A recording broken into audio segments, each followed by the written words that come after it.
great to see you again, my friend. And you, sir. Thank you. Congratulations on everything. Oh, thank you. Last time you yelled cut on this, what's going through your mind? The last time? Well, the last time was, because we did some reshoots, and I think the last time I yelled cut, I think the first thing I said after was, okay, what's next? Because it just on a movie like this, you feel like you're constantly in some version of production, even when you're doing the visual effects stuff, in post for months and months and months, you're still composing shots.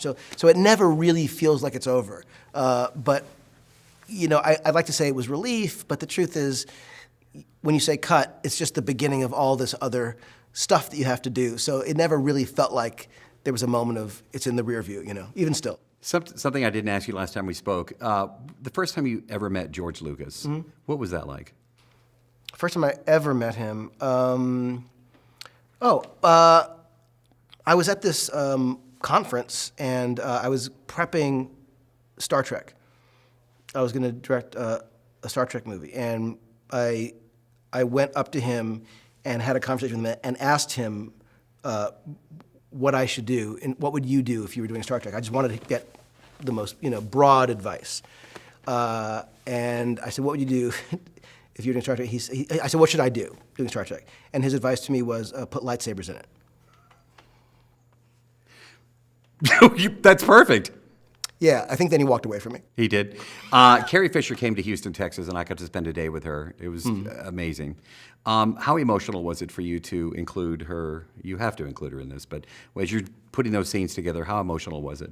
It was really emotional. I mean, I get emotional even just talking about it a bit because she was a friend. I knew her for a little bit, for a long time before we did Force Awakens.